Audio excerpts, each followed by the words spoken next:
Namaste. Have you noticed that the mind has many ways of disturbing us? Not just one way, many ways. Sometimes the mind is trying to understand something clearly. Sometimes it misunderstands. Sometimes it imagines a future that has not happened. Sometimes it drifts into dullness or into sleep. Sometimes it returns again and again into a past memory.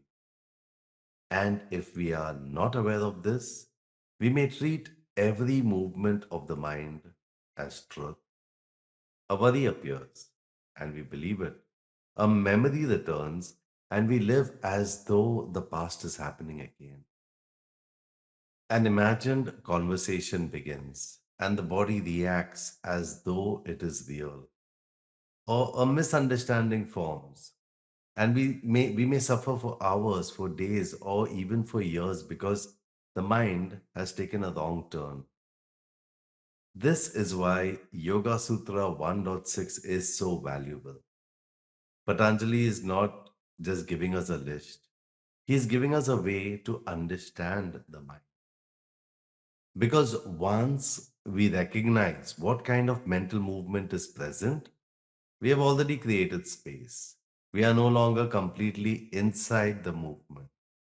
We can pause, we can name it, we can question it, we can respond more wisely.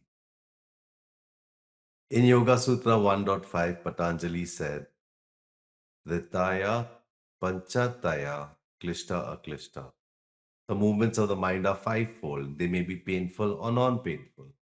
Now, in Yoga Sutra 1.6, he names these five movements. The sutra is Pramāṇa-viparyaya-vikalpa-nidrā-smṛtayaḥ. Let us say it slowly. Pramāṇa-viparyaya-vikalpa-nidrā-smṛtayaḥ. A simple translation is correct knowledge, misperception, imagination, sleep, and memory are the five movements of the mind. This sutra may sound like a classification at first, but it is more than that. It is a map of our inner life. Every day, the mind moves through these five modes. It knows something, it misunderstands something, it imagines something, it sleeps, and it remembers. And our freedom depends on whether we are aware of these movements or we are being unconsciously ruled by them. In Yoga Sutra 1.5, Patanjali told us that the movements of the mind they are fivefold and they can be painful and non painful. In this sutra, it names the five. And this is important because our self awareness becomes more powerful when it's precise. It's one thing to say the mind is disturbed, that's very general, but it becomes more powerful to say that this is a memory, or this is imagination, or this is misperception, or this is dullness, or this is clear understanding. When we name what is happening, we are less likely to be swallowed by it. The mind stops being one overwhelming storm. It becomes something we can observe. And what we can observe, we can begin to understand. The first movement, pramana, correct knowledge. Pramana is correct knowledge or also valid perception or reliable knowing. This is when the mind is seeing something accurately. There is a situation and we understand it with reasonable clarity. For example, you look outside and you see that it's raining. You hear the rain, you see the wet ground, you carry an umbrella. The mind has received information and understood it correctly. This is pramana. Or someone gives you clear instruction. You listen carefully. You understand what is being asked. You act accordingly. That too is pramana. in our daily life. Pramana is very important because not all mental activity is harmful. Sometimes the mind is functioning as a useful instrument. It helps us to learn, to communicate, to make decisions, to navigate life. Yoga is not saying the mind is bad. Yoga is saying understand the mind so it can become a servant of clarity rather than a master of confusion. A clear mind can serve wisdom. A confused mind can create suffering. Pramana is the mind's capacity to know accurately. But even correct knowledge must be held with humility. Because sometimes we think we know clearly when we are actually seeing through fear or through memory or through assumption. So, pramana is not arrogance. It is not, I'm always right. It is careful seeing, the willingness to know what is actually present. The second movement is viparyaya.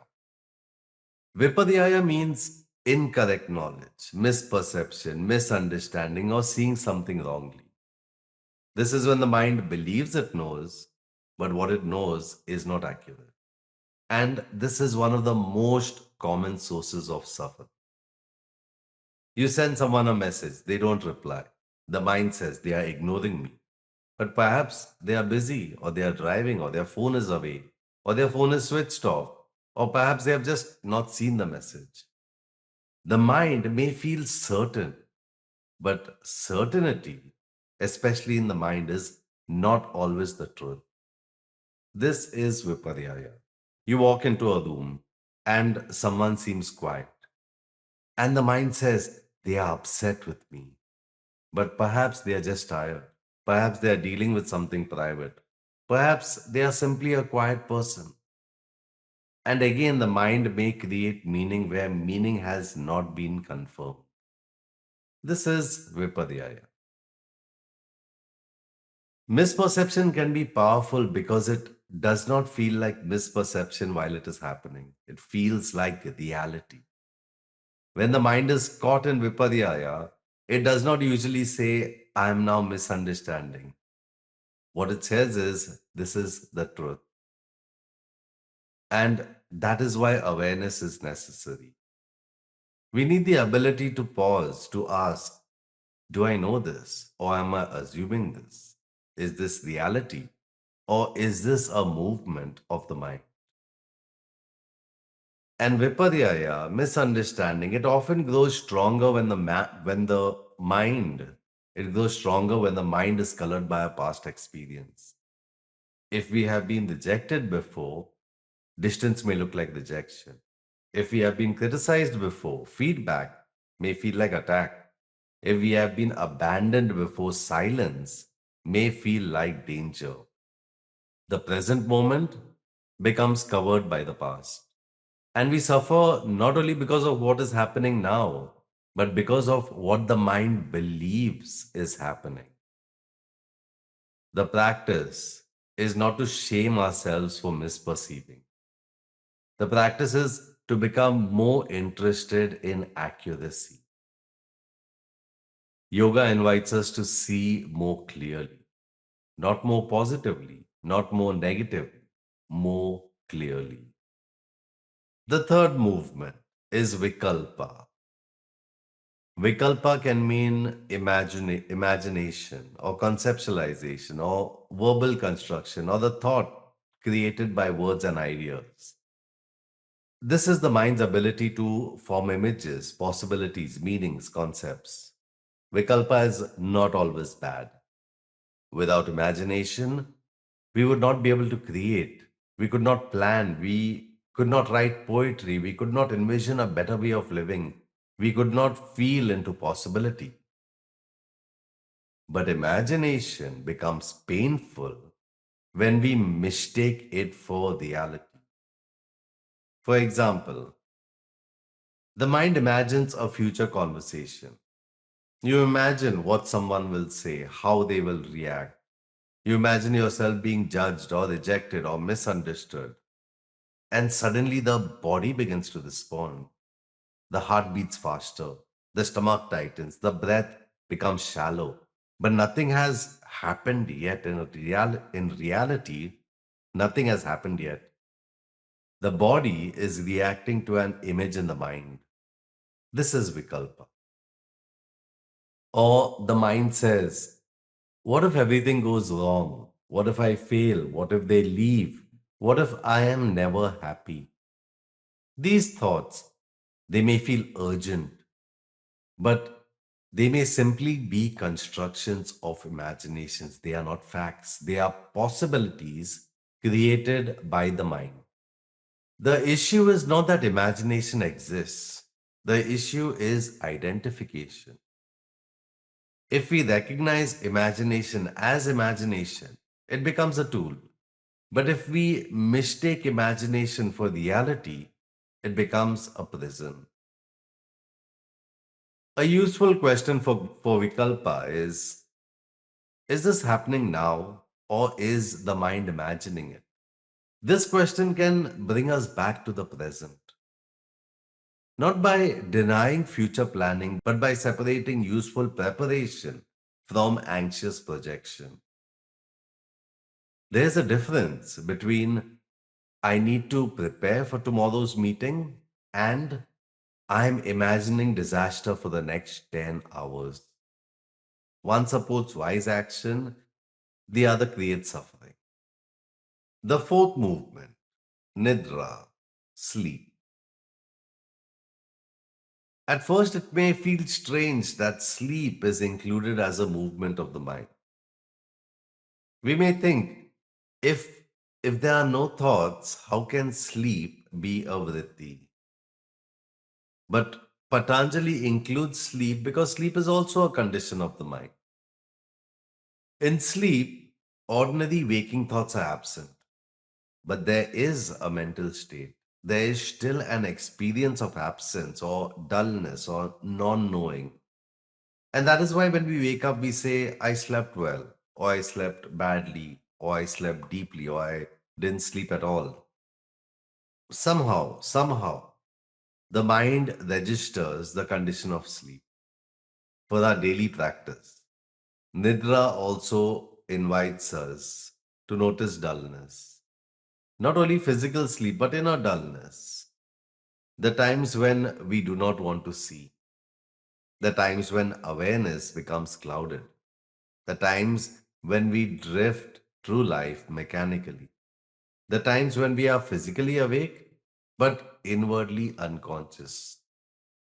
We may eat without tasting, we may speak without listening, we may scroll without awareness, we may react without noticing. We may live an entire day on autopilot. This too is a kind of sleep. Not literal sleep, but unconsciousness. Yoga invites us to wake up, not harshly, not with self judgment, but gently, to become present again, to notice where am I moving through life asleep? Where am I avoiding awareness? Where am I choosing numbness instead of presence? This does not mean that rest is wrong. Rest is necessary. Sleep is necessary. The body needs sleep. The nervous system needs rest.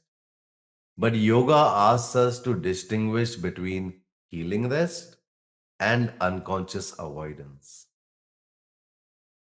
Sometimes we rest because we are caring for the body, and sometimes we drift because we do not want to feel what is present.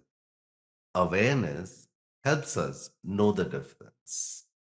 The fifth movement is Smrti, memory. Memory is the mind's ability to retain and recall impressions. Memory is essential because without memory, we would not be able to learn, we would not be able to recognize people or develop skills or remember wisdom or be able to honor our story. But memory can become a source of suffering when the past takes over the present.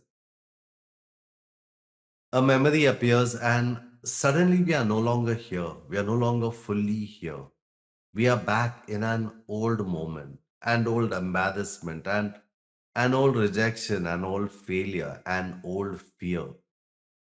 The body reacts as though the past is happening again. This is the power of Smrti. Memory can inform us, or memory can imprison us.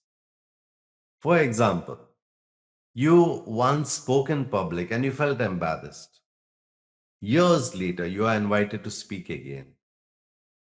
That memory returns. The body tightens. The mind says, this will happen again. But is that true? Or is memory coloring the present? Smrti becomes painful when it says, because this happened before, it must happen again. Because I was hurt before, I will always be hurt. Because I failed once, I'm a failure. Because someone left, I cannot trust. Memory becomes freedom when it says, this happened, I learned from it, I can honor it. But it does not have to define this moment. The practice is not to erase memory, it is to put memory in its proper place. Memory can be a teacher, but it should not become the ruler of the present. Now let's bring all five movements into one ordinary example. Imagine you receive a message. Can we talk later? That's the message. Immediately the mind begins to move. First, there may be pramana. We correctly know that someone has sent a message and wants to talk later. This is the actual information. Then, viparyaya may appear. The mind misunderstands. It says something is wrong. Then a vikalpa appears. The mind imagines the conversation. It imagines criticism, conflict, rejection, bad news. Then smrti appears. You remember a past conversation when someone said, can we talk? And it led to something painful. And the body reacts to that memory. And then nidra may appear in another form. You may want to shut down. You may want to avoid the message, distract yourself, or go numb, or pretend that this is not happening. All five movements may appear around one simple event. And if you are unaware, you may suffer for hours before the conversation even happens. But if awareness is present, you can pause. You can say, what do I actually know? That is pramana. What might I be assuming? That is viparyaya. What am I imagining? That is vikalpa. What memory is being activated? That is smrti. Am I becoming avoidant or unconscious? That may be nidra. The mind is no longer one confusing storm.